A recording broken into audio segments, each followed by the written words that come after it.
బంకర్లలో terrorist పీఓకను నుంచి వారిని తరలిస్తున్న పాక్ సరిహద్దుల్లోని ఉగ్రస్థావరాలు ఖాళీ. ఇండియా దాడి చేస్తుందన్న భయంతో నిర్ణయం. టెర్రరిస్టులను కాపాడుకుంటున్న పాక్ ఆర్మీ.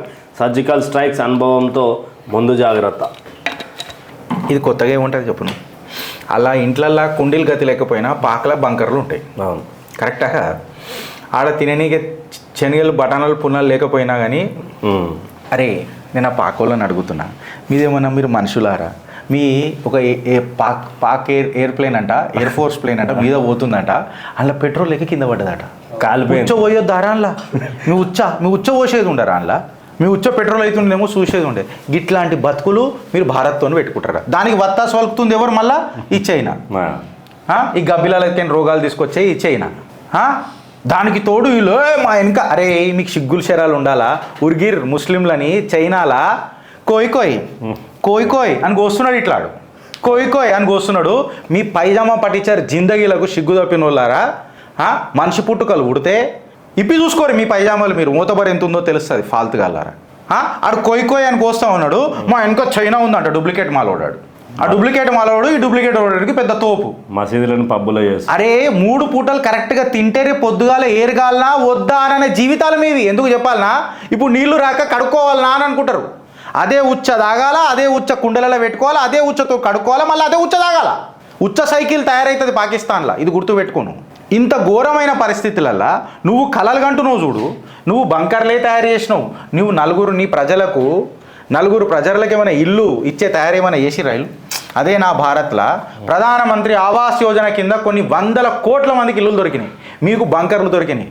గలీజ్ మాట వచ్చింది ఒకటి నాకు, కానీ నేను మింగుకుంటున్నా గంతే. ఓ పెద్ద మళ్ళా అమ్మని చాతే ఆడు జుల్ఫికర్ అలీ ఆడేవాడు బెనర్జీర్ బుట్ట కొడుక అని పేరు. రక్తపాతం మేము చేస్తాం. ఏం చేస్తారా మీరు? రక్తపాతం చేస్తామంటే ఇప్పి చూసుకో ఎప్పుడన్నా నీకు తెలుస్తుంది. ఈ గిట్లు ఉంటుంది కథ. ఇక దీని మీద మనం ఏం చర్చిస్తాం? నన్ను అడిగితే ఇజ్రాయేల్ వాళ్ళతో చేతులు కలపాలి. హమాస్ యొక్క బంకర్లను బద్దలు వలగొట్టిరు ఇజ్రాయేల్. వాళ్ళకి తెలిసినంత ఎవరికి తెలియదు. నన్ను అడిగితే అరేబియా సముద్రంలోకి పైపులు తెచ్చి ఇళ్ళ పొక్కలలో కూర్చున్నామనంటే కడుక్కోరు బిడ్డ, ఎంత కడుక్కోరని పొక్కలలో కూర్చిపడేయాలి. ఈ బంకర్ పొక్కలలో అప్పుడు ఉంటుంది. పొక్క పడ్డదని కాళ్ళే పడతాడు కంటాలగా అని. అప్పుడు ఉంటుంది అసలైన సిసలైన ఆట. ఇక దీని మీద ఫర్దర్ డిస్కషన్ ఏముంటుంది చెప్పు. మనం స్ట్రెంత్ ఆఫ్ మెటీరియల్స్ లెక్క బంకర్ ఎన్ని ఫీట్ల లోపల తోవిర్రు, దానికి ఎట్లా భూమి ప్రెషర్ని సస్టైన్ చేసింది, ఈ బంకర్ తయారు చేసేటప్పుడు ఏ సిమెంట్ వాడినరు, స్టీల్ స్ట్రక్చర్ ఏ రకంగా చేసిర్రు, మీ గుంబజులు కట్టనికనే కాలే మా గుంబజుల మీద మీ మధ్యలో పెట్టిడ పెద్ద పెద్ద మాటలు మాట్లాడి మేము ఆర్కిటెక్ట్ల లెక్క చెప్పిర్రు. ఆడ ఏడ తీస్తుంటే ఆడ మీకు ఓంకారాలే కనబడుతున్నాయి. ఆడ అన్ని ఆడ సంబల్ గింబల్ ఇవన్నీ చూస్తే గవే కనబడుతున్నాయి. మళ్ళీ మా ఆయన పేరేంది? ఇన్నిసార్లు అన్న అంటే నువ్వు అర్థం చేసుకోవాలి. ఆయన పేరేంది? గంగా జమున తహజీబుడు వస్తాడు వచ్చి అమర హక్క మర సచినజారే అని అంటాడు. మళ్ళీ ఇదేంద్ర పాలకంలో మాట్లాడానంటే మాత్రం ఆ స్వాతిముత్యంలో కమల్ హాసన్ మాట్లాడతాడు. సువ్వాలమ్మ మెల్లగా మాట్లాడాలమ్మా అని మాట్లాడతాడు. నాకేమనిపిస్తుంది తెలుసా? రేవంత్ రెడ్డి పక్కకు పెట్టి నిన్ను ఉతికిండు చూడు. కొండా కోనల మనిషల్లే నిన్ను కొండా కోనల కొదిలేశాడా గట్లనే ఉన్నది ఇప్పుడు నీ బాధ. నాకు తెలుసు కదా కథ. పొల్లు తిట్టిండు. అసలు నాకు అనిపిస్తుంది ఏంటంటే మా రాహుల్ గాంధీ కంటే మా రేవంత్ అన్న గట్టోడు.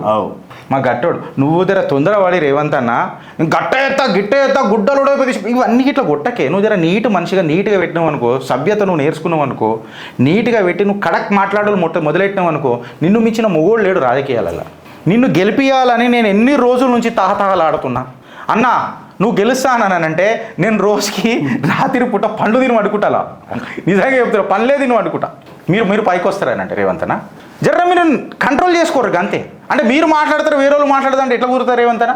మీరు మాట్లాడితే ఎంత సెన్సిబుల్ మాట్లాడారు ఆ రోజు. ఇట్లా కత్తి తీసి ఇట్లా కస కొయ్ అని అన్నట్టు మాట్లాడినరు. కాకపోతే అవి కేవలం డైలాగుల మట్టుకే ఉంటాయి. ఎందుకు చెప్పాలా? మహారాష్ట్రలో ఈ చొరబాటుదారుల మీద యాక్షన్ స్టార్ట్ అయింది, గుజరాత్లో స్టార్ట్ అయింది, తెలంగాణలో ఏది అని అంటే ఓ ఇక్కడ తానేశ్వర్ దగ్గర మనం సపోర్ట్లు కొడతాడు కళ్ళనైనా కొడుతుంది చూడు. నేను ఇక్కడ కొడతా ఉన్నా, ఏమైనా యాక్షన్ ఉంటుందా అని ఏం లేకపోయి. రేవంత్ అన్న వీ నీడ్ కాంక్రీట్ యాక్షన్స్. ఈ చొరబాటుదారుల మీద ఏం యాక్షన్ తీసుకుంటుంది కాంగ్రెస్ ప్రభుత్వం? వద్దనన్నాడు ఏంది బాస్ అడికేది మీదికే. ఆ జాదా ఎక్సైట్మెంట్ మధ్య బద్దికాయ రేవంత్ జీ అని ఉంటాడు. అనగానే పాపం రేవంత్ అని ఉంటాడు. నేను ఆ రోజు అంత పెద్ద డైలాగులు కొట్టినా తెలంగాణలో మంచి గ్రాఫ్ పెరిగింది అనుకున్నా, ఈయనకి ఎందుకు ఫోన్ చేసినావా నేను నాకు అర్థమైతే లేదు, ఇప్పుడు యాక్షన్ తీసుకోవద్దు అంటూ నేను ఏం చేయొద్దు ఎటు చేయొద్దు అని అంటే మన అప్పుడు అసదుద్దీన్ ఓవైసీ ఉంటాడు కదా, అందుకే ఎందుకు నువ్వు పొక్కబడదు అని చెప్తాడు, బాబాజీ కా టుల్లు అని చెప్పి చెప్తారు. ఇక అంతే కదా, అంతే కదా, క్యూ బాత్ కియా భాయ్ మే బోలానా, మేము మాట్లాడలేక अरे जितना उम्र आपका है ना रेवंत जी मेरा तो उम्र बीत गया कांग्रेस से दोस्ती करके అని చెప్పి చెప్పుకుంటాడు అసదుద్దీన్ ఓవైసీ. అందుకే నేను ఇట్లా నిలబడ్డా, నువ్వే ఓవర్ ఎక్సైట్మెంట్లో మాట్లాడినావు. ఏమైనా అవుతుంది అనుకున్నా, ఏమో యాక్షన్ మాకు తెలుసుగా, ఏమైనా ఉంటే మేము ఢిల్లీలో మాట్లాడుకుంటాము. నేను ఏమంటున్నా రేవంత్ అన్న, నాకు మీ మీద గౌరవం పెరగాలని అంటే నారే నా ముఖ్యమంత్రి కూడా చేస్తున్నాడు అని చెప్పాలంటే చొరబాటుదారులను బద్దలు వల్ల కొట్టారు ఫస్ట్ సీరియస్గా. అండ్ అన్డౌటెడ్లీ చెప్తున్నారు రేవంత్ అన్న, రాహుల్ గాంధీతో మీ కంపారిజన్ ఉండదు, అట్లీస్ట్ నేను బతుకున్న రోజులైతే ఉండదు. ఆయన కంటే అసలు మీరు ఇక అసలు కంపారిజనే లేదు, డైరెక్ట్గా చెప్తున్నా. నేను అడిగితే మీరు కూడా ఏఐసీసీలో మంచి అసలు తోపులు, అసలు ఇంకా సూపర్ అవుతుంది ఏఐసీసీ. మిమ్మల్ని చేతులు కట్టేసిరన్న ఆ రోజు కాళేశ్వరం ఫైల్ కూడా పాపం తీసుకొని ఉరికినావు ఢిల్లీకి, ఏపీసీ కమిటీ అయ్యారని అన్నారు. కమిటీ ఏమైందని అంటే మళ్ళీ ముంగడు వాళ్ళే. ఎందుకు రేవంత్ అన్న పాపం మీ కష్టాలు మీవి, మీ కష్టాలలో పాలు పంచుకొని మేము ఉన్నాం తప్ప మిమ్మల్ని కష్టపెడదామని అన్నది కాదన్న. లాభం మీకే, నష్టం మా యూట్యూబర్లకే. చాలా ఏమన్నా మా రేవంత్ అన్న ఖజానా ఖాళీ చేసి మాపై నిందల, కేసీఆర్ ప్రసంగాల్లో అభద్రతా భావం, అక్కస్సు సీఎం రేవంత్ రెడ్డి.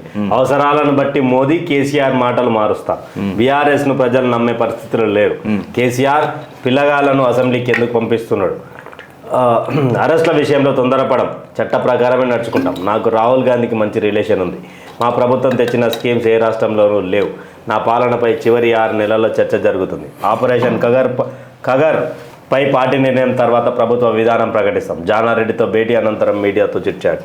ఇగో ఫస్ట్ ఇక్కడికేం రావాలా, మా ప్రభుత్వం తెచ్చిన స్కీమ్స్ ఏ రాష్ట్రంలో లేవు, అందుకే రాష్ట్రంలో నిధులు లేవు. First point. నేను చెప్పలే రేవంత్ అన్న, మీరే నాలుక మీద పుట్టుమచ్చి ఉన్నది మీరే మాట్లాడుకున్నారు. ఇప్పుడు చూడండి, అవసరాలను బట్టి మోదీ కేసీఆర్ మాటలు మారుస్తారు, కరెక్టా? మీరే అద్భుతాలు సృష్టిస్తానన్నారు అధికారంలోకి వస్తే, అద్భుతాలు కాదు కదా, అయోమయంలో బతికేస్తున్నారు. First point. సెకండ్ పాయింట్, మీరు ఏమని అన్నారు, మీరన్న మాటలే నిన్ననే పాక్ మీద ఇజ్జేయాలి అనేది ఏదో మాట్లాడారు, చొరబాటుదారుల మీద ఇప్పటిదాకా గండు సీమతో కూడా కుట్టిపియాలి, యాక్షనే లేకపోయింది. సెకండ్ పాయింట్, మాటలు ఎవరు మారుస్తున్నారు ఏమంతనా. థర్డ్ పాయింట్, లోపల తుంటి బొక్కిరుగుతే కూడా కేసీఆర్ గారి దగ్గర పోయి కలిసి వచ్చిన అంత స్వభావ హృదయులు మీరు. ఉక్కు పాదం మోపుతా నేను అని చెప్పారు. ఏమని? ఉక్కు పాదం మోపుతా నేను అవినీతి పరులకు అని. కరెక్టా కదా?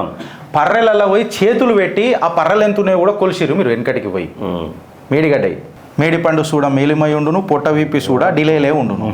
కరెక్టా కదా? ఇవాళ ఇదే రేవంత్ అన్న లంకె బిందెలు ఉన్నాయి అనుకొని వచ్చినాం, ఏమున్నాయి అని చెప్పి మీరే మాట్లాడిండ్రు. ఇప్పుడు మాట ఎవరు మారుస్తారు రేవంత్ అన్న? నేను ఇప్పటిదాకా హానెస్ట్గా నేను విమర్శ ఇంకా అసలు రాజకీయ విమర్శ మొదలెట్టలే, మీరన్న మాటలే మీకు చెప్పిన. వెనకటికి కూడా మీరు బలిదేవత అని అన్నారు, ఇప్పుడు బలమైన దేవత అని అంటున్నారు. మీ మాటలే, నేను ఒక్కటి కూడా అసలు ఇప్పుడు మీరు ఏదైనా నా మీద ఆలోచిద్దామని అన్నా మీ మాటలే మీకు నేను చెప్తున్నా. నేను this has been on record as a CM, ప్రతిపక్ష నాయకుడు ఉన్నప్పుడు, టీపీసీసీ ఉన్నప్పుడు. ఇంకా కొత్తగా రాజకీయ విమర్శ ఏముంటుందన్నా? ఇప్పుడు ఏమని అన్నారు, బీఆర్ఎస్ను ప్రజలు నమ్మే పరిస్థితుల్లో లేరు. పాపం రేవంత్ అన్నను టార్గెట్ చేయడానికి ఇది సపరేట్ బ్లూ కలర్లో పెట్టినట్టు. బీఆర్ఎస్ను ప్రజలు నమ్మే పరిస్థితుల్లో లేరు అని అంటే రేవంత్ అన్న మీ సర్వేలా మీరు సర్వే పెడితే ఇప్పుడు ఏ ప్రభుత్వం ఉంటుంది బాగుంటుంది అని అంటే కాంగ్రెస్ పార్టీ వద్దు, ఈ బీఆర్ఎస్ పార్టీ ముద్దు అని చెప్పి మీ సర్వేలలో మీరే ట్విట్టర్లలో బట్ట బయలు చేసుకున్నారు. అందుకే అది బ్లూలో పెట్టినట్టున్నారు. మరి రేవంత్ అన్న ఏం మాట్లాడుతున్నాడు అని ఇంకా దీని మీద ఏం చర్చ చేద్దాం రేవంత్ అన్న? మీకు దండం పెడతానే మీరే చెప్పాలి. ఇక మా కంటెంట్ ఇట్లా నచ్చితే ఒక నలుగురికి షేర్ చేయండి, కమెంట్ చేయండి, లైక్ చేయండి. అండ్ మేము చేస్తున్న కృషి మీకు నచ్చితే క్యూఆర్ కోడ్ ఉన్నది, ఆ క్యూఆర్ కోడ్ మీరు మాకు డొనేట్ కూడా చేయొచ్చు. It helps us to deliver more and our motivation also increases. Thank you. Jai Hind, జై భారత్.